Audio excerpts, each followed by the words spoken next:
आऊज़ुबिल्लाहि मिनश्शैतानिर्रजीम बिस्मिल्लाहिर्रहमानिर्रहीम। आज हम पढ़ने लगे हैं बेटा हमारा ये pharmacology pharmacy technician category B part second के लेक्चर हैं। Chapter 2 posology. ये है बेटा दवाओं की मिकदार का इल्म कि कितनी मिकदार देनी है, बड़ों को कितनी मिकदार, जो बूढ़े हैं उनको कितनी मिकदार में दवा देनी है और बच्चे हैं जो उनको कितनी मिकदार में दवा देनी है। तो ये हमने पढ़ना है। ये देखें पसोलॉजी, ये कुछ मेडिसिन यहाँ बनाई हुई हैं, इंजेक्शन, टैबलेट्स और कैप्सूल वगैरह। तो हम इसका बाकायदा आगाज़ करते हैं। ये हमारा पेज नंबर बेटा 12 है, बल्कि 13 है, 13 से हमारे बुक का। तो पसोलॉजी क्या, it is the branch of pharmacology. ये फार्माकोलॉजी की एक शाख है which deals with the dosages of drug, जो दवाओं की मिकदार के बारे में हमें इल्म देती है।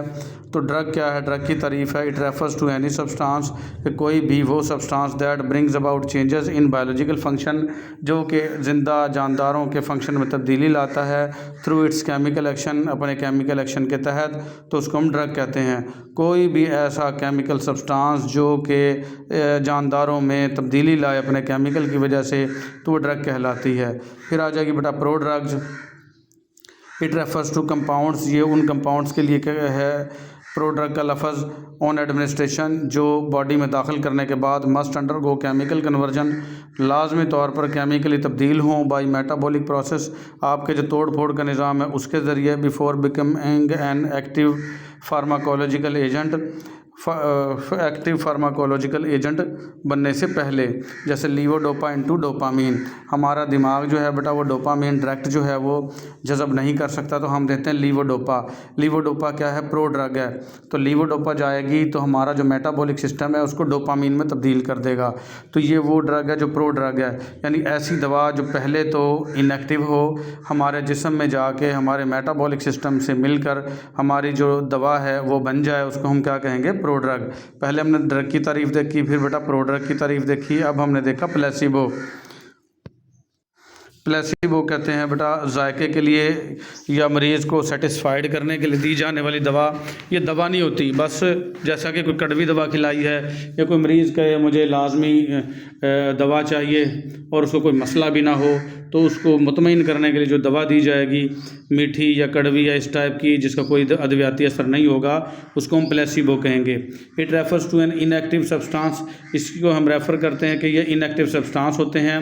आर प्रिपरेशन, या ऐसी तैयार शुदा अद्वियात होती हैं गिवन टू सेटिस्फाई पेशेंट, जो मरीज़ को मुतमईन करने के लिए दी जाती हैं। सिंबॉलिक नीड, और उनकी सिंबॉलिक नीड होती है बस के वाकई दवा ले रहा है ये मरीज़ हैं।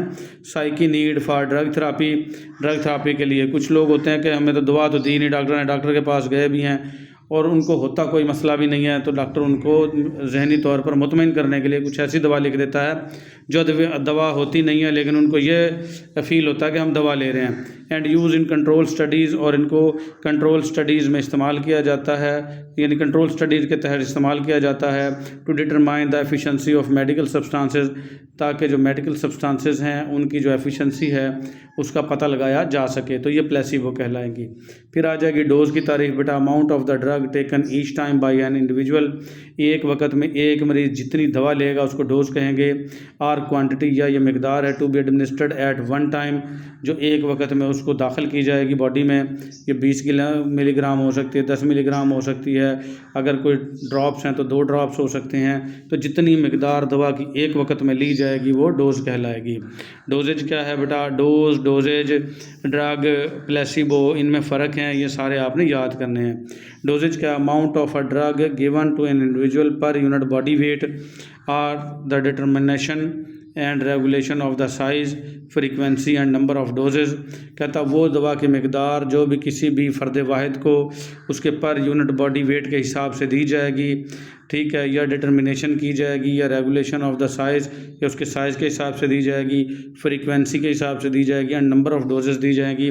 जैसे दिन में 2 मरतबा दवा लेनी है, 3 मरतबा लेनी, सुबह दोपहर शाम, या 2 मरतबा, या रात को सोते वक्त 1 मरतबा, तो ये क्या होगी, डोजेज। यानी 24 घंटे में जितनी दवा की मिकदार दी जाएगी वो क्या कहलाएगी, डोजेज।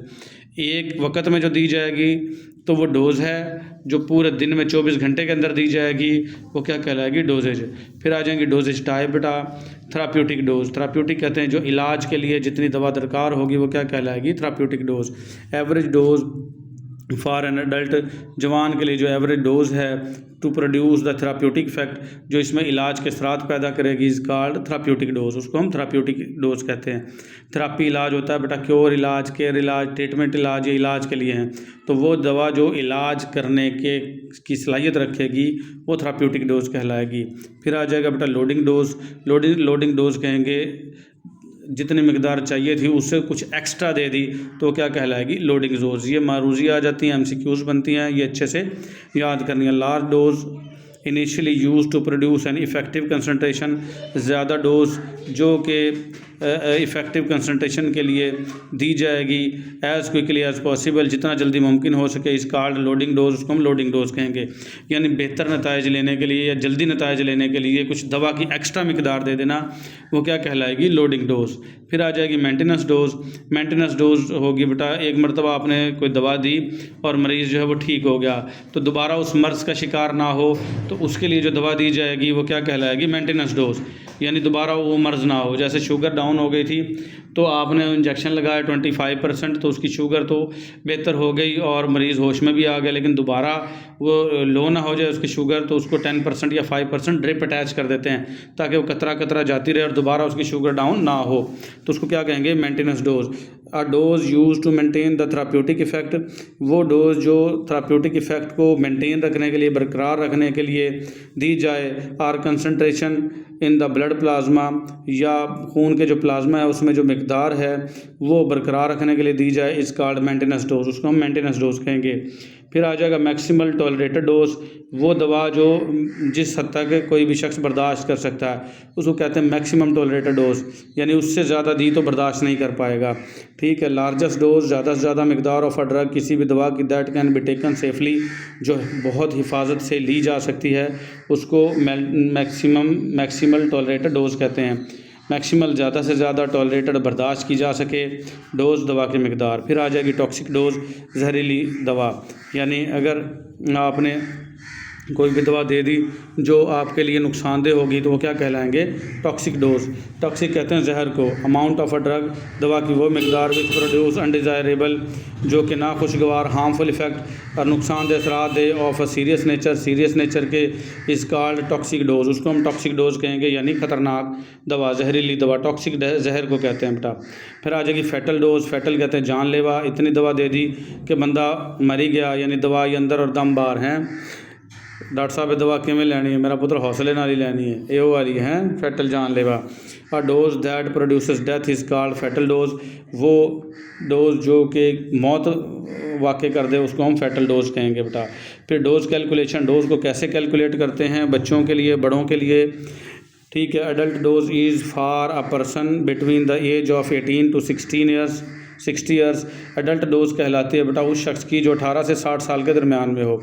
ठीक है। ये दवा बनाती हैं सारी कंपनियां इस हिसाब से, लेकिन बच्चों के लिए कम मिकदार करके देनी पड़ेगी। ठीक है। तो वो कैसे डोज कैलकुलेट करनी वो हम देखेंगे। Children are given small dose, बच्चों को थोड़ी मिकदार में दवा दी जाएगी। चिल्ड्रन डोज में भी कैलकुलेटर, चिल्ड्रन डोज को आप कैलकुलेट कर सकते हो as fraction of adult dose, जो अडल्ट डोज है उसके फ्रैक्शंस करके, उसके टुकड़े करके, उसको तकसीम करके, वो कैसे करना है। तो पहली क्या है बेटा, यंग्स फार्मूला है, ये याद करना है बहुत अच्छे तरीके से, इससे आप अडल्ट डोज से चाइल्ड डोज निकाल सकते हो। Young's formula is use to calculate dose for children. Young's formula बच्चों की दवा की मिकदार बनाने के लिए यूज़ किया जाता है। 2 से 17 साल के जो बच्चे हों, 2 to 17 years old, based on the adult dose, और ये किसकी बुनियाद पर होगा, अडल्ट डोज की बुनियाद पर। तो चाइल्ड डोज कैसे बनाएंगे, एज इन ईयर, जितनी बच्चे की उम्र हो उसको लिखेंगे, मल्टीप्लाइड बाय अडल्ट डोज, जो अडल्ट डोज थी जैसे 500 मिलीग्राम या 1000 मिलीग्राम, उसको ज़रब देंगे। फिर नीचे भी आ जाएगा एज इन ईयर्स, बटे के बाद जो उम्र सालों में प्लस 12 कर देंगे। तो ये बेटा आसानी से है, याद हो जाएगा फार्मूला। बटे से ऊपर भी एज इन ईयर, बटे से नीचे भी एज इन ईयर। तो इसको ऊपर वाले को मल्टीप्लाई करना है अडल्ट डोज से और नीचे जमा करना है 12। तो ये कौन सा, यंग्स फार्मूला। ये मारूजी आ सकती है, ये शॉर्ट क्वेश्चन भी आ सकता है, तो आपने ये आसानी से याद करना है। ये ज़रब तकसीम करेंगे तो आसानी से जो है बच्चे की जो दवा की मिकदार है वो निकल आएगी। फिर आ जाएगा बेटा Clark's formula. Clark's formula is use to calculate dose. Clark formula भी इस्तेमाल होता है डोज को कैलकुलेट करने के लिए, स्पेशली फॉर इन्फेंट्स, ख़ास तौर पर बच्चों के लिए। Birth to 1 year old, infant कहते हैं बेटा वो बच्चा जो पैदा होने से 1 साल तक के दरमियान में है, उसको इन्फेंट कहेंगे। By using weight of infant in pounds LBs, pound और LB एक ही होती हैं। 453 ग्राम का मेरे ख्याल से 1 पाउंड और LB होता है, यानी आधा किलो से थोड़ा सा कम। 500 ग्राम का तो ये आधा किलो होगा ना, ये 453 ग्राम है, यानी कि 1 छटाक कम है। तो बच्चों का वज़न लेंगे पाउंड में और फिर उससे निकाल लेंगे। तो इन्फेंट डोज कैसे करनी है बेटा, इन्फेंट वेट इन पाउंड, इन्फेंट का वेट लेना पाउंड में, ज़रब इसको देना अडल्ट डोज, जो अडल्ट की डोज थी जैसे 500 मिलीग्राम या 1000 थी, उसको ज़रब देना है और बटा करना है 150 करेंगे। तो 150 करेंगे तो ये बेटा इन्फेंट की डोज आ जाएगी, वो बच्चा जो पैदाइश से 1 साल के दरमियान में है। फिर आ जाएंगे factors modifying the action of the dosages of drug, वो फैक्टर्स जो तब्दील कर देते हैं दवा के असरात को। Many factors influence the dosages and action of drug, बहुत सारे ऐसे तामल हैं, फैक्टर्स हैं जो कि असर डालते हैं डोजेज पे और दवा के काम करने के असर पे। जो असरअंदाज होते हैं वो कौन से हैं। If the drug is too small, अगर ज़्यादा ही कम मिकदार में दवा दे दी, the drug will not produce the desired action, तो दवा जो है जो हमारे मतलूबा नताइज है वो नहीं देगी। यानी ना तो दवा थोड़ी मिकदार में देनी है बेटा, ना ही ज़्यादा मिकदार में देनी है। अगर थोड़ी मिकदार में दे दी तो मतलूबा नताइज हासिल नहीं होंगे। If it is too large it will produce toxic effect, और अगर हमने ज़्यादा मिकदार में दे दी तो ये जहरीले असरात दे सकती है। विच आर नॉट डिज़ायरेबल, जो कि नाखुशगवार हो सकते हैं, हमारे लिए बेहतर नहीं हो सकते। फॉलोइंग आर इंपॉर्टेंट फैक्टर्स, मंदरजा झेल अहम फैक्टर्स हैं। Which influence the action of dosages of the drug, जो असरअंदाज होते हैं दवा की जो डोजेज है उस पर।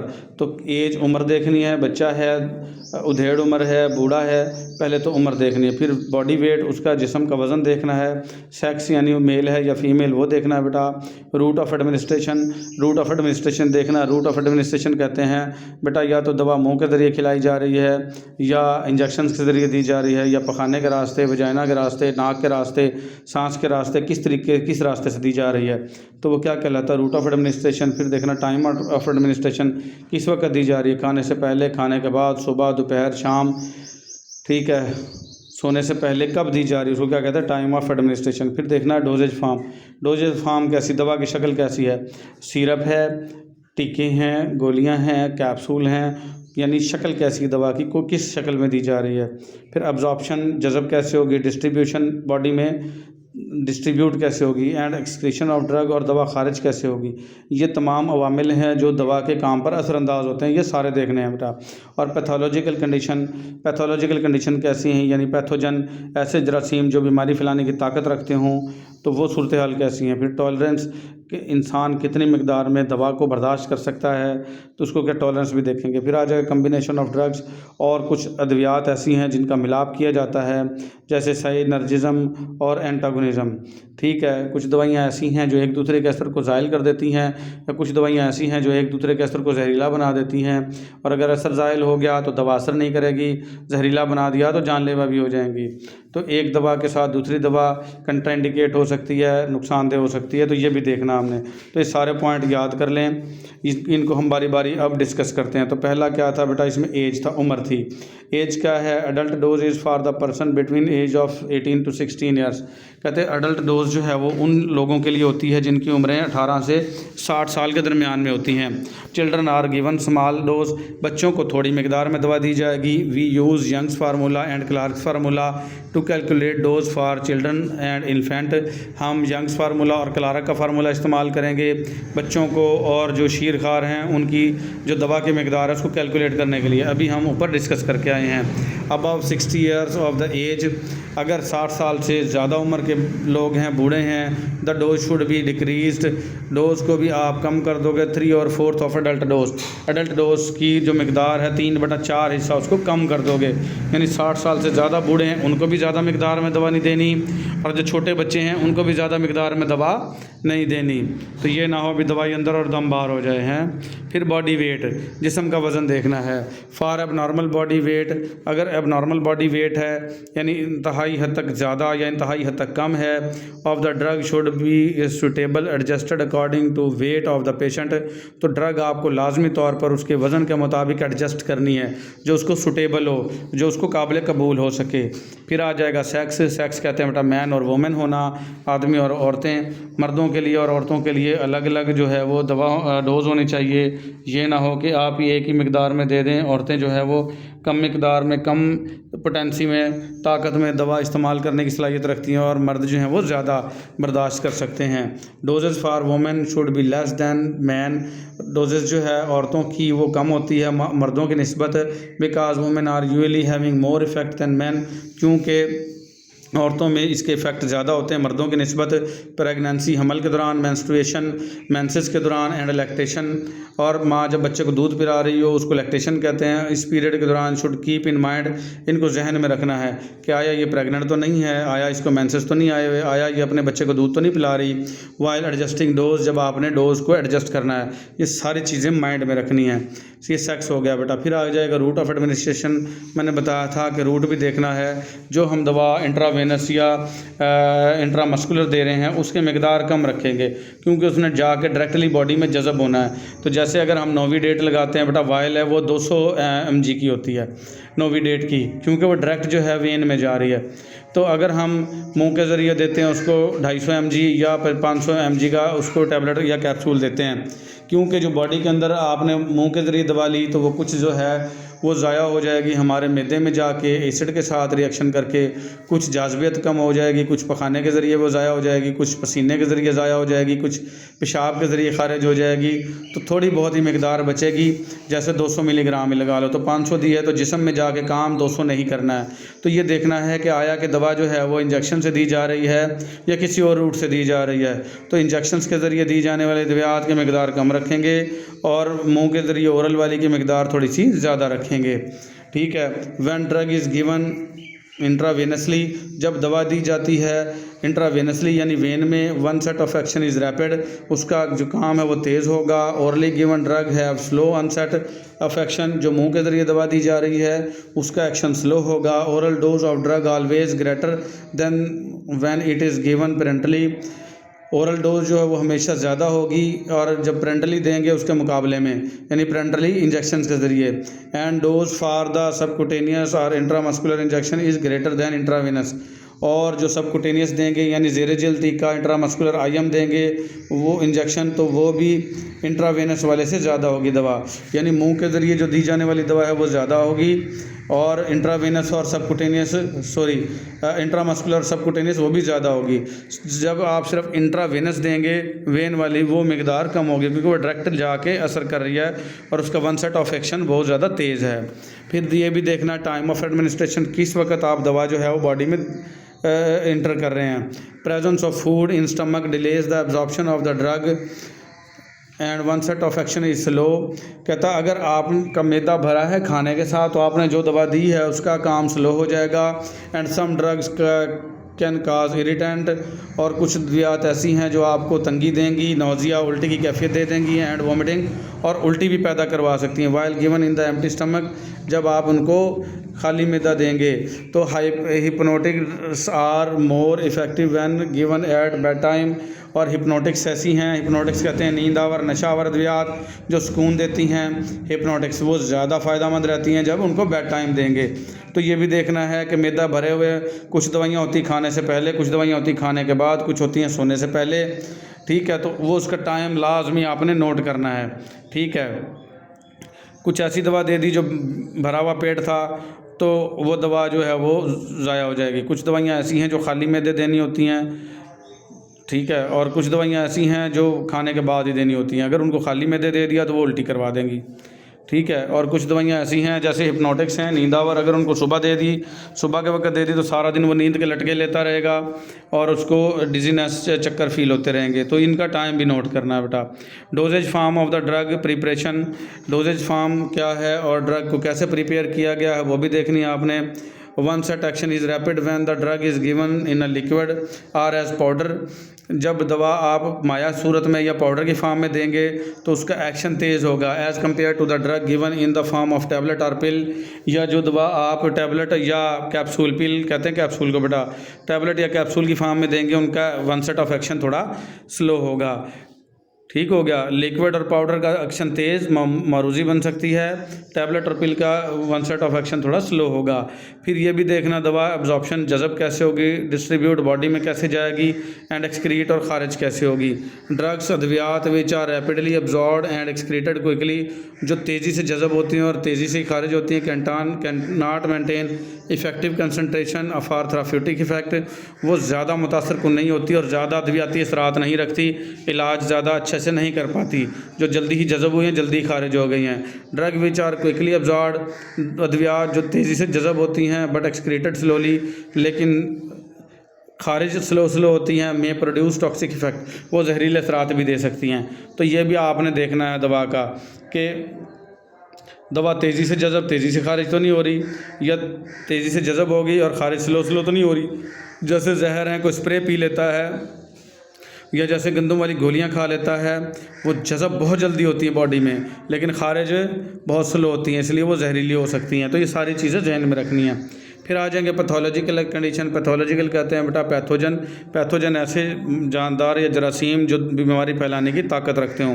व्हेन लीवर और kidneys are not functioning properly, जब आपका जिगर और गुर्दे ठीक से काम ना कर रहे हों, ये बेटा वो अज़ा हैं जिन्होंने दवा को खारिज करने में अहम किरदार अदा करना है। तो कुछ हेपेटाइटिस बी, सी वगैरह हैं, तो उनमें लीवर यानी जिगर कलेजी आपका ठीक से काम नहीं कर रही होती।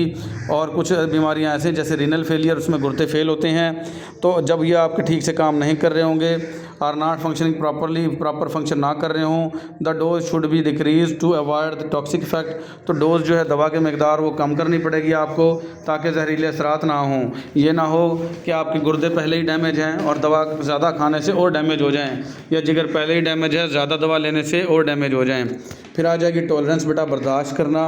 It is usually resistance of to ordinary dose of the drug, ये आम तौर पर मज़ाहमत है ऑर्डिनरी डोज़ की। कोई भी शख्स जो है वो एक मकदार दवा की ले रहा है, जैसे नींद की 1 mg की गोली ले रहा है कोई, तो कुछ अरसे के बाद उस 1 mg से उसको नींद नहीं आएगी। क्यों? उसका जिस्म उसको बर्दाश्त करने के काबिल, टॉलरेंस के काबिल हो गया। अब उसको कम से कम 2 mg या 2.5 mg देनी पड़ेगी तो ही नींद आएगी। तो ये कहते हैं ये आम तौर पर रेजिस्टेंस है, मज़ाहमत हो गई है ऑर्डिनरी डोज से ऑफ द ड्रग की। तो increase dose is often required, तो इससे बढ़ा के डोज दी जाएगी, वो ज़रूरी होगी to obtain desired therapeutic effect, जो दवाती असरात हैं या इलाज के असरात हैं वो हासिल करने के लिए। तो टॉलरेंस हो गई उसके बॉडी में। जैसे कोई भी नशई होता है या सिगरेट वगैरह पे पहले 1 सिगरेट पी के उसका मन भर जाता है, कुछ अरसे बाद वो 2 पिएगा तो उसका मन भरेगा, फिर आहिस्ता आहिस्ता वो पूरी डब्बी 20 सिगरेट 40 सिगरेट ऐसे बढ़ता चला जाता है। क्यों? उसको 2 4 10 20 सिगरेट से उसके जिस्म को कोई असर नहीं होगा। तो इसको कहते हैं इसी तरीके से अद्वियात की भी टॉलरेंस पैदा हो जाती है। कुछ अरसा तो कुछ शख्स जो हैं वो थोड़ी मकदार पे उनका इलाज हो जाता है, बाद में उनको ज़्यादा मकदार लेनी पड़ती है। फिर आ जाएगा कम्बिनेशन ऑफ ड्रग्स का, अद्वियात का मिलाप। When 2 or more than 2 drugs are given together, जब 2 या 2 से ज़्यादा अद्वियात मिला के दी जा रही हों, एक्शन में भी इंक्रीज और डिक्रीज, उनका काम या तो बढ़ जाएगा या कम हो जाएगा। तो ये कम्बिनेशन ऑफ ड्रग्स भी देखना है अद्वियात का मिलाप करते। ये भी देखना है कि 2 दवाइयाँ मिला रहे हैं कहीं वो कंट्राइंडिकेट तो नहीं है एक दूसरे के साथ। ये ना हो कि एक दूसरे के असर को ज़ायल कर दें और आपको असर ही ना हो, या कुछ ऐसी अद्वियात होती हैं जो एक दवा दूसरे के असर को जो है वो जहरीला बना देती है और नुकसान का बायस बनती हैं। तो ये भी देखना आपने, जैसा कि जो है एंजिसिड जो ज़ुबान के नीचे रखने वाली गोली या डिस्प्रिन वो ली हुई हों, वो देने से पहले आपने पूछना है किसी को। एंजिसिड कहते हैं दिल के मर्ज़ में यानी एंजाइना में दिल का जब दर्द हो रहा हो तो तब दी जाती है एंजिसिड ज़ुबान के नीचे। जो मेडिकल से लोग रिलेटेड हैं वो वाकिफ़ होंगे। तो उससे पूछना है कभी आपने टाइमिंग की गोली वियाग्रा वगैरह तो नहीं ली 24 घंटे पहले। अगर खुदा न खास्ता उसने वियाग्रा ली हुई है तो अगर आपने उसको एंजिसिड दे दी तो वो नुकसानदेह हो सकती है, तो वो कंट्राइंडिकेट है। तो इसलिए कम्बिनेशन ऑफ ड्रग्स करने के लिए आपको थोड़ा सा जहन में सोचना पड़ेगा और उसे कुछ सवालात पूछने पड़ेंगे। तो ये था बेटा हमारा आज का इल्म पैथोलॉजी। इंशाल्लाह उम्मीद है आपको समझ में आई होगी। चैप्टर 3 नर्वस सिस्टम हम पढ़ेंगे कल। आज के लिए इतना ही, मिलेंगे अगले लेक्चर में। अल्लाह हाफिज़।